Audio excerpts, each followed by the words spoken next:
Lumutang ang pangalan ni dating Pangulong Rodrigo Duterte sa Quad Committee hearing kahapon sa Kamara nang talakayin ang pagkakapaslang ng tatlong Chinese drug lords sa Davao noong 2016. Pero ang kampo ng dating administrasyon bumuelta. Si Mel Alesmora sa detalye.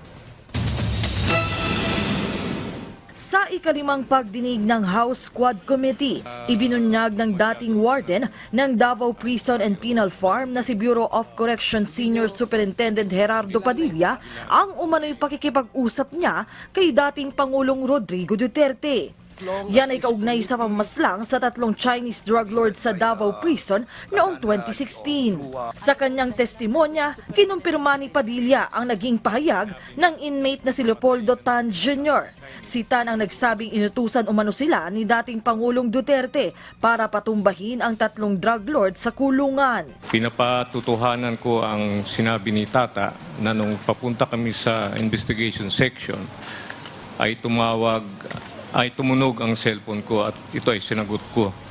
Ang tumawag sa akin ay ayon sa boses ay dating President Rodrigo Roa Duterte at sinabing congrats Superintendent Padilla. Job well done, pero grabe yung ginawang dinuguan.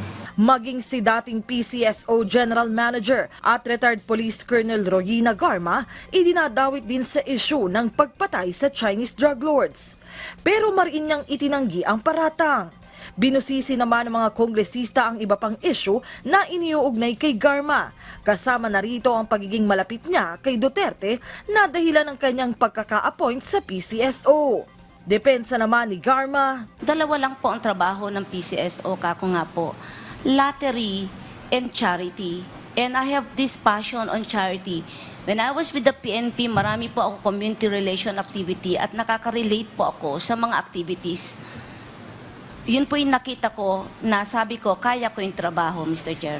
Pero si Public Accounts Chair Stephen Paduano hindi masaya sa mga sagot ni Garma. Nagsisinungaling umano si Garma at umiiwas pa sa mga tanong, kaya't ipinasight in contempt niya ito na kalaunay inaprubahan din ng komite.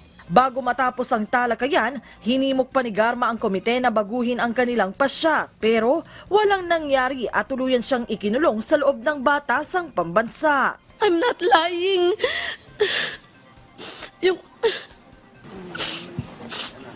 I wanted to answer the questions, Mr. Chair. I have a daughter waiting for me who attempted to kill herself 3 times. I cannot leave her, Mr. Chair. She's waiting for me.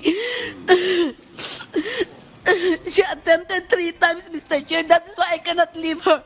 Bukod kay Garma na cite in contempt din muli sa Quadcom hearing si dating presidential spokesperson Harry Roque. Hindi pa rin kasi isinusumite ni Roque ang mga pinasabpinan na dokumento na magpapatunay na hindi siya konektado sa Pogo. There is a question about the source of the money of Biancham Corporation, which belongs to Attorney Harry Roque.